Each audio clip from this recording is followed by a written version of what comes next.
মালদায় ঘটল মর্মান্তিক ঘটনা, বিভৎস ঘটনা। ব্লক অফিস থেকে সামান্য কিছুটা দূরেই আমবাগানের মধ্যে উদ্ধার হলো খড় দিয়ে পোড়ানো আধপোড়া মৃতদেহ। স্থানীয়দের অনুমান দগ্ধ দেহ সম্ভবত কোনো মহিলার। তাকে বাইরে কোথাও কিংবা ঘটনাস্থলে খুন করে প্রমাণ লোপাটের জন্য দুষ্কৃতীরা আগুন ধরিয়ে দেহ পুড়িয়ে দিয়েছে। শুক্রবার সাত সকালে এমনই চাঞ্চল্যকর ঘটনাকে ঘিরে ব্যাপক আতঙ্ক ছড়ায় মালদার চাচল 2 নং ব্লকের মালতীপুর এলাকায় বিডিও অফিসের পেছনে আমবাগান এলাকায়। জানা গেছে এদিন খুব সকালের দিকে স্থানীয়রা আমবাগানের মধ্যে আগুন জ্বলতে দেখেন। এরপর স্থানীয়রা ঘটনাস্থলে গিয়ে লক্ষ্য করেন খড়ের আগুনে মৃতদেহ জ্বলছে। দেহের বেশিরভাগ অংশ পুড়ে ছাই হয়ে গেছে, পায়ের অংশটুকু বাকি পড়ে আছে। এই বিভৎস ঘটনার কথা জানাজানি হতে এলাকায় ব্যাপক চাঞ্চল্য, আতঙ্ক তৈরি হয়। বহু মানুষ ঘটনাস্থলে ভিড় জমান। খবর পেয়ে চাচল থানার বিশাল পুলিশ বাহিনী ঘটনাস্থলে ছুটে যায়।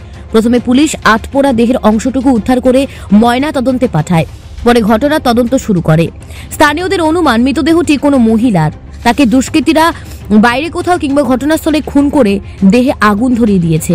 এ বিষয়ে স্থানীয় বাসিন্দা জানান, এক মহিলা, অজ্ঞাত পরিচয় মহিলা, ওর প্রায় গোটা দেহই পুড়ে গেছে, শুধু পা দেখা যাচ্ছিল, বাকি শরীর চেনা যাচ্ছে না। তো এটা অভাবনীয় ব্যাপার। আগে আমরা ওই সিআইডি, ক্রাইম সিন এগুলোতে দেখতাম, এখন বাড়ির গড়াতে দেখছি। তো কি মনে হচ্ছে, এটা মেয়ে তাহলে? মহিলাই মনে হলো, যা দেখে কাপড় চাপড় ছিল। আর কি কি ছিল? আর পাশে এই যে খড় দেখতে পাচ্ছেন, এই খড় দিয়ে পুরানো হয়েছে। ওখানে আর কি কি ছিল? পোড়া কোনো জুতো ছিল পোড়া? আবার হ্যাঁ, জুতা পাওয়া গেছে। আর শুনলাম যে একটা সোনার ছোট্ট গয়না পাওয়া গেছে, কানে পাওয়া গেছে। তাহলে এখানে ব্লক অফিস, জাতীয় সড়ক আছে, এখানে ধানের ক্রয় কেন্দ্র আছে, তার মধ্যে এখানে এই ঘটনা ঘটে গেল, কি বলবেন? এটা কল্পনার বাইরে। যারা এই ক্রাইম করেছে তারা খুব ভয়ঙ্কর ক্রিমিনাল মনে হচ্ছে। তো কি মনে হচ্ছে, খুন করে কি এখানে ই করেছে, এখানে মেরে দিয়েছে? যা দেখে মনে হচ্ছে, বাকিটা তো পুলিশই বলবে, আমাদের অনুমান শুধু হবে, বলা হয়তো ঠিক হবে না।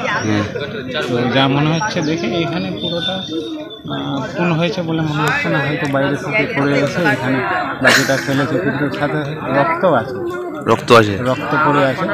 হতে পারে হয়তো এখানে খুন করে তারপরে চাপা দেওয়ার জন্য খড় দিয়ে পুড়িয়েছে, কারণ ওইটুকু খড়ে তো পড়বে না। তবে এই প্রসঙ্গে চাচল থানার আইসি পূর্ণেন্দু কুণ্ডু জানিয়েছেন, তিনি উপস্থিত হয়েছেন। এখন তো বোঝা মুশকিল, তদন্ত চলছে, দেখা যাক আমরা কি করব। তো কি হতে পারে স্যার? মেয়ে হতে পারে স্যার, কিছু জানা গেছে? আইডেন্টিফাই হয়নি বলতে। এটা কি মহিলার দেহ? সেটাও এখন কনফার্ম নয়, আমরা পাঠিয়েছি হসপিটালে। স্থানীয় কেউ কি হতে পারে স্যার? দেখা যাক, এখন পর্যন্ত কেউ আইডেন্টিফাই করতে পারছে না। মালদা থেকে পরিতোষ সরকারের প্রতিবেদন, নিউজ টুডে।